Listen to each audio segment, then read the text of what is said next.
El buceador profesional e investigador Alejandro Gandul Hervás presenta esta tarde en el Real Club Náutico su libro Bajo las columnas de Hércules, una obra fruto de años y años de exploración y documentación sobre los mercantes a vapor que se hundieron en las aguas del estrecho de Gibraltar entre el año 1837 y el año 1939. Para hablar sobre esta obra, con qué mejor que con su autor, con Alejandro Gandul. Alejandro, ¿qué tal? Muy buenas. Hola, muy buenas, Adrián, ¿qué tal?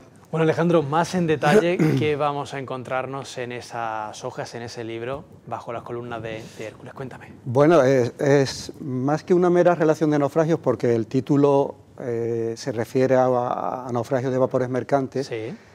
Es un libro que pretende recuperar la memoria de estos barcos y de las personas que navegaron en ellos y los pasajeros, ¿no? Entonces, yo lo que he pretendido con este trabajo es que el lector se encuentre cómodo y que no simplemente no se dedique a leer una relación, como he comentado, de donde ponga fechas, causas de hundimiento y a lo mejor datos del barco, ¿no? Claro. Entonces he procurado aportar la mayor documentación escrita posible de cada naufragio. Estamos hablando de 103 naufragios en ese periodo de años que has comentado. ¿103? 103. Y cubre todo el litoral de la provincia de Cádiz y Ceuta. Es decir, tenemos bastante información. Entonces el lector, cuando empieza a leer el libro, va a saber cómo eran esos barcos, cómo eran las tripulaciones, qué tipo de personas navegaban en ellos, que eran unos medios de transporte muy importantes en aquellos años, qué ayudas a la navegación había en nuestra costa, los peligros, obviamente, quiénes ayudaban a los náufragos cuando sucedió un accidente de este tipo, y bueno, y mucho más. Pretendo que el lector esté cómodo y que cuando yo hable de palabras técnicas o de lugares ya tenga esa información previa que se aporta al principio de la obra. Estamos hablando que son más de 100 años, ¿no? Más de 100 años de... Un poquito más de 100 años. De un poquito más de 100 años, claro. 102, ¿no? 102 Justo, años justo. de investigación. Precisamente sobre eso le quería preguntar, Alejandro, ¿cómo ha sido la labor de documentación, de investigación? Porque, no sé, supongo que hemeroteca por un tubo, no sé, cuénteme cómo ha sido ese proceso. Bueno, el comienzo fue un poco dubitativo porque, bueno, tengo mucho interés en la historia marítima como buceador y, bueno, y tengo esa pequeña deformación de historiador aficionado. Entonces el buceador, cuando se mete bajo la web, ve restos de un barco, pues tiene esa curiosidad, ¿no? Y yo empecé a recopilar algunos datos y llegó un momento que me di cuenta que había para una obra. Claro, cuando te das cuenta que la información que vas recopilando al principio como mera afición para nutrir tu interés da lugar a una obra, pues ya empiezas a embarcarte, como bien has comentado, Adrián, en hemerotecas, la Biblioteca Nacional de España, la hemeroteca similar en el Reino Unido, la francesa, la hemeroteca local de Europa Sur, de Diario de Cádiz, el archivo del Viso del Marqués, que es donde se conserva la documentación relativa a la marina mercante. Pues no sé, a veces te sale en la prensa alguna reseña, hace 100 años pasó tal, y te encuentras que hay un suceso, ¿no?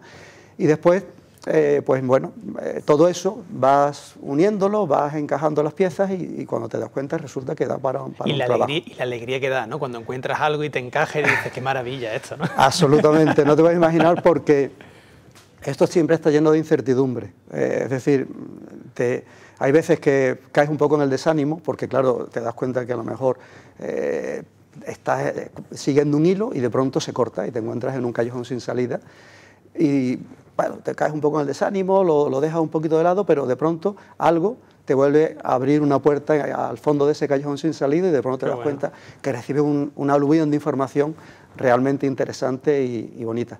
Oye, ¿y por qué desde el año 1837 hasta el 39? Hasta el 39 supongo que, bueno, que es cuando acaba la Guerra Civil, ¿no? ¿O no tiene nada que ver? Bueno, en cierto modo va por ahí. 1837 era la fecha que tenía clara porque hay un naufragio en la isla de Tarifa, que es un pecio que los buceadores conocemos por San Andrés, aunque su verdadero nombre es Don Juan, que está bien documentado. Y es un buque de paletas, es decir, hablamos de un buque de vapor muy primitivo, de los primeros. Entonces tenía muy claro, ese barco está documentado y la fecha es 1837, y la fecha final va un poco en función de lo que me has preguntado, es decir, cuando me di cuenta que esto empezaba a alcanzar un volumen importante de naufragios, digo, voy a cortarlo antes de la Segunda Guerra Mundial, porque si no ya... el libro no va a ser, o sea, no va a haber, o sea, o un libro muy gordo o 2 tomos, y ya de hecho el libro anda por las 460 páginas. No, vamos, que el libro es grandecito, es gordito, vamos, gordito. gordito. Oye, ¿y tienes pensado investigar sobre otras fechas? No sé, bueno, voy a coger y vienen a intentar la Segunda Guerra Mundial. Sí, yo creo que podría dar para otro trabajo, es decir, seguir, como bien comentas, en la cronología, porque de hecho hay más naufragios a partir de 1939, hay naufragios provocados por la Segunda Guerra Mundial y otros por accidentes marítimos, bien encallamientos, abordajes y tal. ¿Y como buceador profesional has podido ver alguno de estos ya pecios que están bajo el agua o no? Sí, he tenido la suerte, bueno, de hecho muchos de estos pecios son conocidos por buceadores, por pescadores, y tenemos la suerte, los que buceamos, pues de poder visitar estos barcos, ¿no? ¿Pero están muy profundos? ¿O? No, Adrián, ten en cuenta que los buceadores tenemos limitada la profundidad, ¿no?, de inmersión.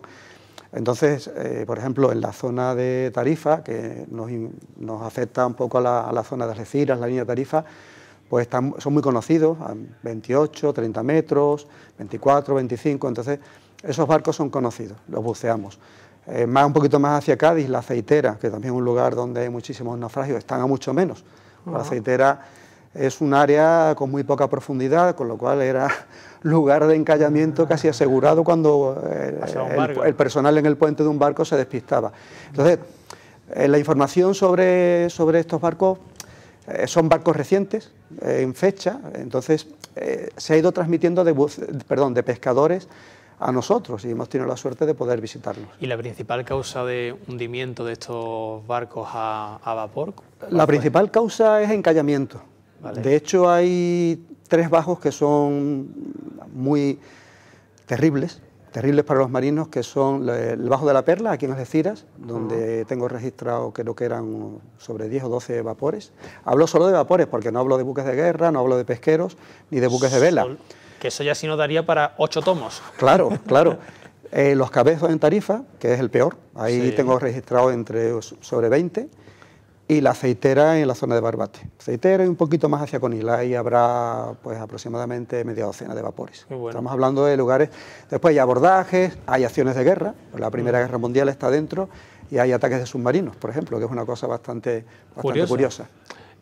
Alejandro, esta tarde se presenta el libro en el Real Club Náutico. ¿A qué hora es la presentación? Estaremos allí a las 8 de la tarde. 8 de la tarde. Y bueno, esperamos pasar un buen rato. Entrada libre, ¿no? Todo el que quiera. Por supuesto, entrada libre y bueno, es una presentación, hay un vídeo, una presentación de PowerPoint que trato de transmitir lo que es el contenido del libro. Quien quiera, bueno, esté interesado, esté viendo la entrevista y esté interesado en comprar el libro, ¿cómo puede hacerlo? ¿En cualquier librería o...? Allí mismo hoy en la presentación, y después a través de la web de Ediciones Suroeste, que es la editorial que ha tenido la deferencia de publicarlo, pues también.